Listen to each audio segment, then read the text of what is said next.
Hello and welcome to another video.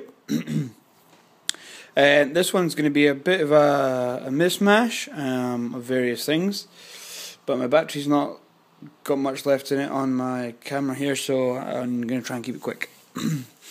First things first, this is where I am with the Harrier.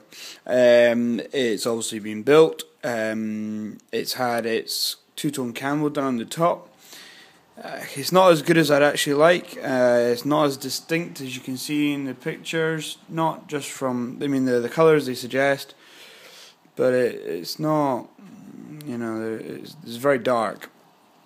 But it'll do. I think once it's stenciled up, and actually that's the point with camo. It's not supposed to stand out. It's supposed to be, well, camouflage.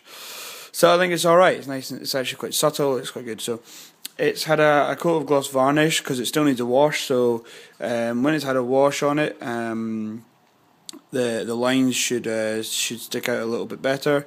I've started to pick out some of the details. The yellow on the nose here. The nozzles are done. Again, that front one will get. That front one will get some more weathering. It's had a black wash. The underside's been done. It's light colours. Sorry, the light's not great. I'll probably weather up the landing gear a little bit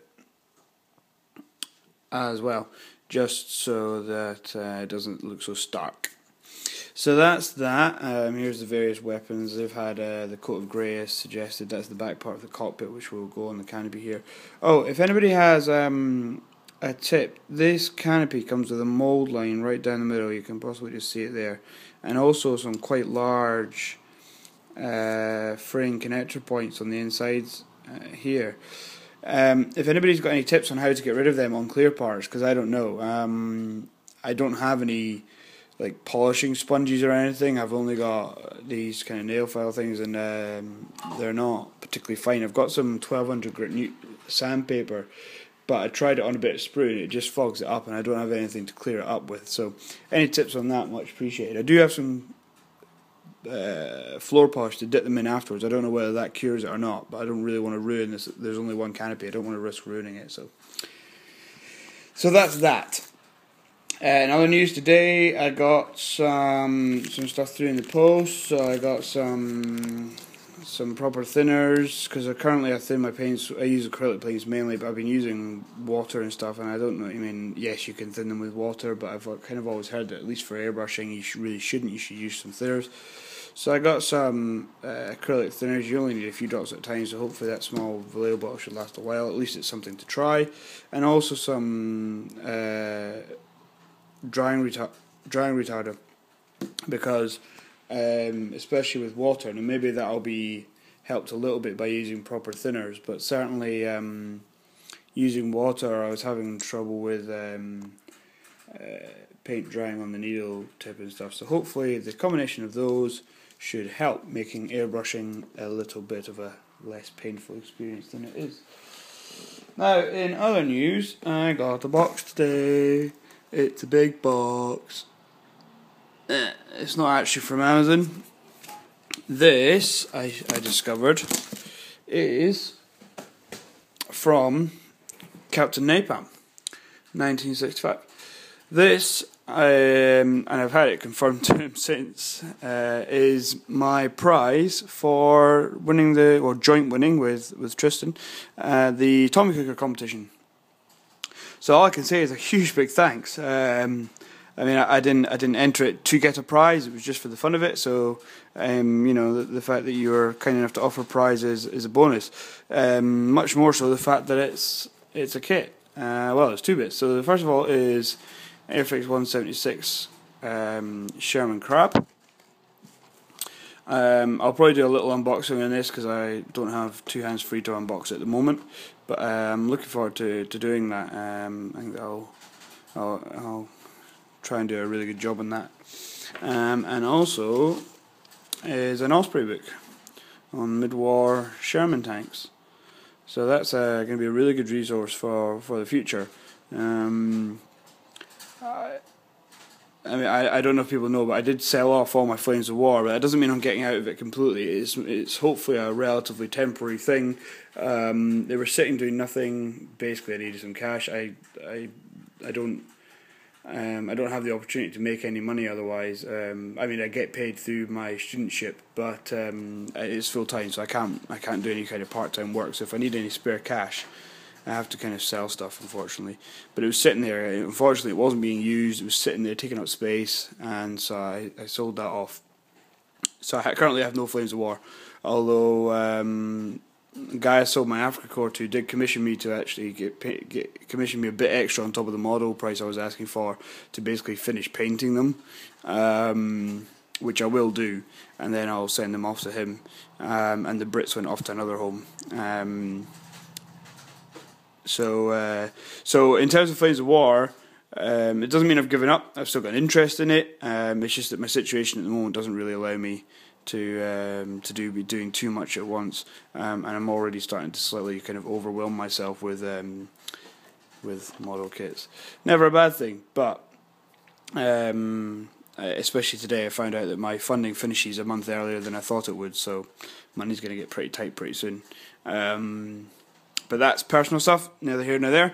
So, Captain Napalm, thank you very much. I'll be sure to give this a read. I have one other Osprey book for Africa core stuff as reference, and it's been really good help actually. So I feel sure that for future, and also for ideas on painting this and various things, then that'll be a great help, and just a great addition to the reference material. And other than Flames of War, I haven't actually built a scale model tank for a long time. When I was a kid, I built up some, what effectively was 176 kits and 172 tanks when I was younger, alongside the kind of boxes of plastic figures you used to get. But not for a long time, and not any kind of Airfix's newer offerings or anything. So I shall be delving into that at some point. I'll probably do an unboxing, and should be for sure when I get building it, I'll let you guys know. So that's the Harrier. That's this. In other news, model kits coming. I joined the Airfix Club recently, having never been a member before, so I'm a proper geek now. So I've got the model kits coming for that recently. Hobby Modeler, you did a review on that very kit, which was just coincidence because that was really good. In a way, it's a shame to find that the Spitfire in the kit is an old tooling. I have the actual same Mark 5B Spitfire, which is the one you'll see in my previous videos. And even to my relatively noobish back to scale modelling in its modern form, found that it was severely lacking detail, hence the reason I used some aftermarket on it. I probably won't bother this time. I might do these ones as closed canopies so you can't see it so much, and have these ones in flight, because all my planes so far are undercarriage, which looks a little bit better from modelling wise, but these ones I might do in flight. Nice to hear that the Hurricane is a bit better though, and that the Warhawk is the newer tooling, so that should be quite good. So I'll probably leave the Spitfire for last actually, and maybe in the future I'll when I want to, I'll pick up some more aftermarket for it. It wasn't hugely expensive, but it made the kit way more expensive than the actual base kit, just in a few little parts. So we'll see. But for sure when that comes through, I'll let you know. I also have a new tool, Airfix ME110. I think I bought the C version in the end, coming in the post, and that time I did decide to treat myself, and I did buy an Edward photo etch interior detail set for it. So that'll be fun. I've never worked with brass etch before. I know it's a relatively common staple of modelling these days, but I've never bothered before. So it's actually a pre-coloured self-adhesive set, so hopefully it should be relatively easy to work with. And I've heard that Edward's instructions are quite good anyway, so that's coming. So yeah, I'm still working on the Seafire, the Mosquito, and up there on the shelf, unloved, is my part painted